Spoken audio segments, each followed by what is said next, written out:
Hello बच्चों, let's see the question. Depolarization of exolemma during nerve conduction take place because of option A, equal amount of sodium and potassium move out across exolemma.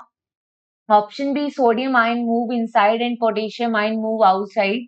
Option C, more sodium ion outside, and option D, none. So firstly, see about the key concept of this question, and here we are going to discuss about the depolarization of neuron. देखो what is the meaning by depolarization of neuron?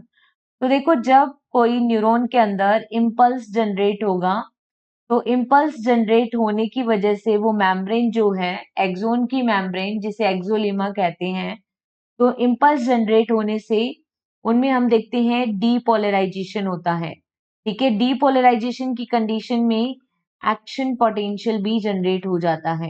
Action potential generate, तो इसको हम figure से समझते हैं कि axon membrane में किस तरीके से चेंजेस आता है।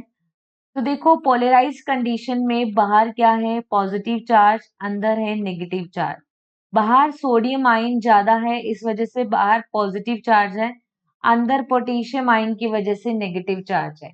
तो ये होती है पोलराइजेशन स्टेट।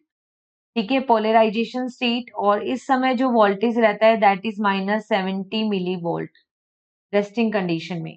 जैसे ही इम्पल्स मिला, इम्पल्स मिलते ही हम देखते हैं 3 sodium ions enter into the cell. 3 sodium ion अंदर एंटर करते हैं और 2 पोटेशियम आयन बाहर जाते हैं। अब जब 3 सोडियम आयन अंदर आएंगे, 2 पोटेशियम बाहर जाएंगे, तो बाहर क्या आ जाएगा, नेगेटिव, अंदर आ जाएगा पॉजिटिव चार्ज।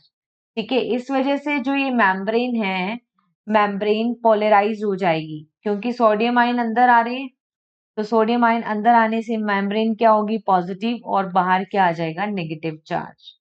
राइट, तो इस तरीके से हमें देखने को मिलता है, और इस तरीके से जो नर्व इम्पल्स ट्रांसमिशन हो रहा है यहाँ पे, तो बाहर क्या है, नेगेटिव चार्ज और अंदर पॉजिटिव, और इसको कहते हैं एक्शन पोटेंशियल का जनरेट होना। एक्शन पोटेंशियल जनरेट है नर्व इम्पल्स मिलने से। और अब ये जो मेम्ब्रेन है, this is the depolarised membrane. ठीक है, डीपोलराइज्ड मेम्ब्रेन है ये।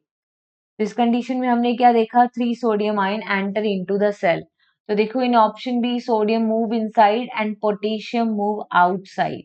इक्वल अमाउंट में नहीं होता, सोडियम बाहर नहीं जाते बल्कि सोडियम आयन अंदर आ रहे हैं। So here the finally correct answer is only option B.